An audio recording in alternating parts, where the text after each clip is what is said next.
I recently had a student on the truck that was from Minnesota. We got to talking about the different foods that are common to Minnesota and to that region. And one of those dishes is something called a hot dish. Well, the rest of us pretty much call that a casserole. They've got one that is called a Tater Tot Hotdish. And I got to thinking about how it was made, and I realized I can do that in a RoadPro cooker. So that's what we're going to do. Tater Tot Hotdish. Okay.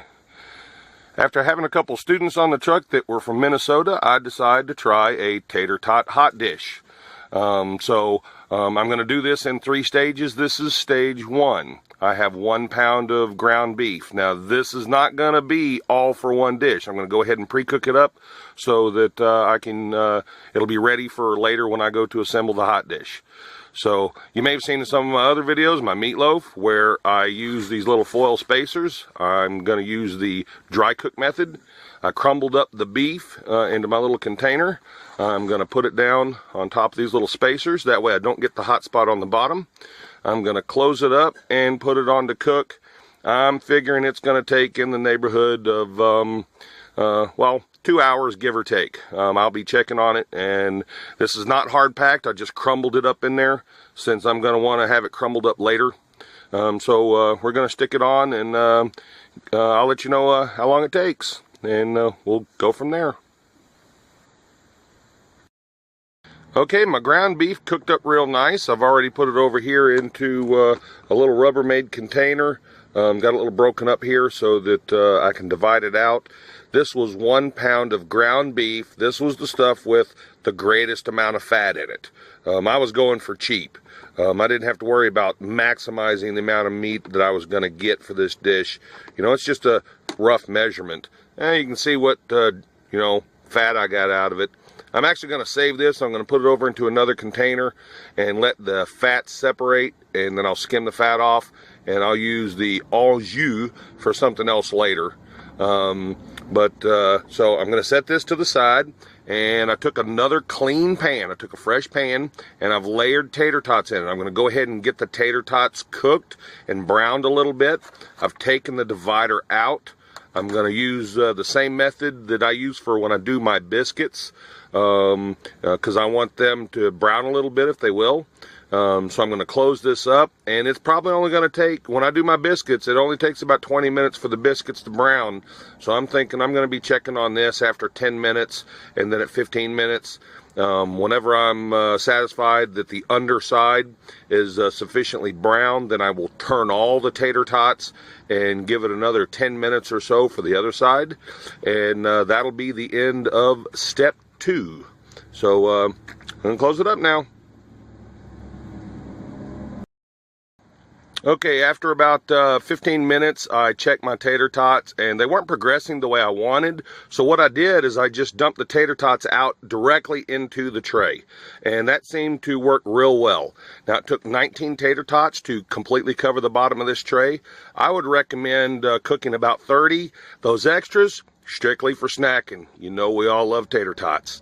So after they were done, they're done now, I took about half the meat, and I covered the bottom here. I mean, just got a nice little layer there, not super heavy. So the next thing I'm going to do is I got a can of cream of mushroom soup. This recipe, I mean, you can use cream of chicken, cream of celery, any kind of cream soup you want. I anticipate using about half the can. If I use more or less, I'll let you know here in just a bit. But I'm going to put the cream of mushroom soup on top of that, and then I'm going to top it with some green beans. I got some frozen cut green beans. You can use canned. I prefer using frozen vegetables. I'm supposed to be a little healthier, and you can tell the difference in taste. So that's what I'm going to do is I'll put the cream of chicken soup on there, then a little layer of the green beans, and then I'll top it with the tater tots. And then I'll put that all in here, and I will be using my little foil pieces again. I'm using the dry cook method instead of the water bath. And not sure how long it's going to take, but since everything is technically cooked already, it's just going to have to go in to get warmed up. The soup will have to warm up, the green beans will have to warm up, and of course the tater tots and the meat, they're already somewhat warm, so they won't be a hindrance to the whole process. So I'm thinking it's probably going to take about a half hour, maybe 45 minutes to get everything ready to eat. So let me get this together, and we'll be eating in just a bit. Okay, just a brief update before I get this cooking. One thing I did not consider is when I layered the bottom of this pan to toast those tater tots, I didn't take into account that the bottom of the pan is a little smaller than the top of the pan. So it ended up taking 27 tater tots to cover this. So I did use half of the can of the soup, and I just put in a nice even single layer of green beans on top of the soup. And you can see I've got it packed nice and tight with tater tots, and now we're going to close it up and get it to cooking. So see you in a bit. Okay, it is now done. It took about an hour and a half to get to where I'm satisfied with it. I stopped after about an hour, and it still wasn't as warm as I wanted it. The green beans started out frozen, so I think that was part of why it took this long.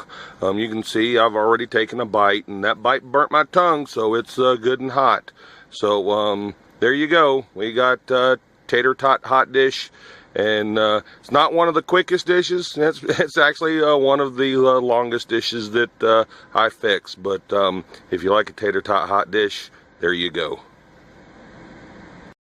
I just wanted to add a postscript to this video. I realized that doing the toasting or the browning of the tater tots isn't necessary. When I toasted or cooked the first 19, yeah, that was great, but then those others that I added in, I didn't cook those, and I didn't notice any difference between one part of the hot dish and the other. So that entire step can be eliminated, and you shouldn't notice any effect. Now, once I served it up, I added a little salt, a little pepper, and it was very good. I'm going to make another one tonight, and since my meat is already pre-cooked, I'm just going to layer the meat, do the soup, add in the vegetables, top it with the tater tots the way they are straight out of my cooler, and I'm going to cook it for an hour. It'll be at least an hour and a half. It may be as much as 2 hours, but somewhere just in that neighborhood.